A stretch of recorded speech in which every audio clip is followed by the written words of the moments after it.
One of my pet peeves is this term, unexplained infertility. The annoying thing about it is that in any other specialty, or probably in anything that we do, usually if we have an issue, we want to solve a problem, we usually try to figure out what that problem is. We create what's called a differential diagnosis.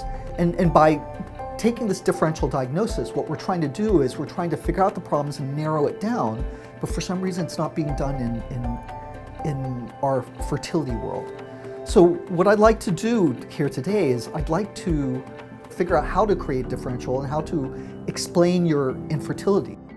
So usually what I'll do is when I get these situations, I'll try to break it down into multiple parts. I'll break it down to, is there a mechanical issue? Is there a hormonal issue? Is there a male factor issue? Is there a female factor issue? And also ultimately, is there some sort of systemic issue? The mechanical issue is kind of obvious. It's your hysterosalpingogram, it's your dye study. So you check your tubes, you check your saline ultrasound, check your uterus, and you say, look, can we see anything abnormal there? But it can go well beyond this. Or in the course of your diagnostic testing, we find that your uterus is tilted, retroverted. You know, doctors will say, oh, most of the studies have shown that it doesn't impact your ability to get pregnant. But we know that as practitioners, we know that we've seen that many women who have trouble getting pregnant, their uterus is tilted backwards. And we know that that tilt will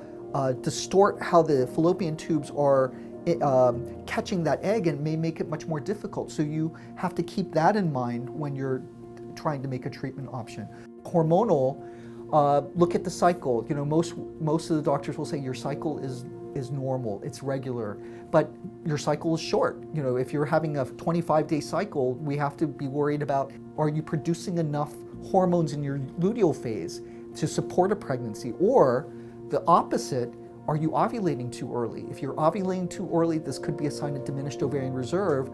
That will change your management. From a hormonal perspective, if your hormones are not quite ideal, this can impact your ability to have good periods, which could impact your ability to clean out that uterine lining.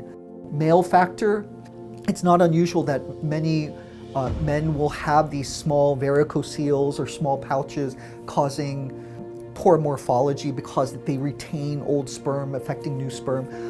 I know that oftentimes with IVF, there might be a little bit too much abstinence going on. Once again, a buildup of old sperm that could impact things. So we need to kind of look at the male factor being an issue.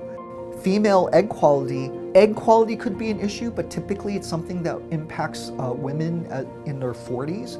Women under the 40s, you know, when you have IVF cycle, you're not producing blastocysts or the quality is very poor, you're not getting euploid embryos, doctors will often blame egg quality. But then we have to consider, was the treatment ideal? Was the stimulation ideal? Did we over-mature the eggs and lose out some of the higher quality eggs that would more likely produce a good embryo? Did we overstimulate the eggs? Too much medicine.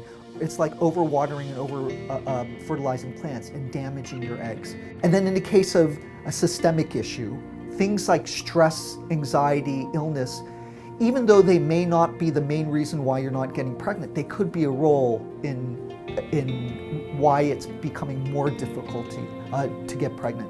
Other systemic issues would be just other general health issues that could, even though they don't directly impact your ovaries, your fertility, it's all about this whole wellness. You're making sure you sleep well, eat well, exercise.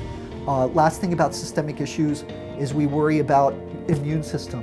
I'm seeing a lot of this, especially after COVID, how the immune system impacts the ovarian reserve. Immune system also impacts your ability to hold onto a pregnancy. You know, if you have some signs and symptoms of autoimmune issues elsewhere, could that be impacting your ability to get pregnant, your ability to maintain your pregnancy? So these are just some ideas, you know, and the hope is that this will allow you and your healthcare provider to kind of think and create a differential diagnosis. The mechanical issues, the hormonal issues, the male issues, the female issues, the systemic issues, these are all possible explanations for your unexplained infertility.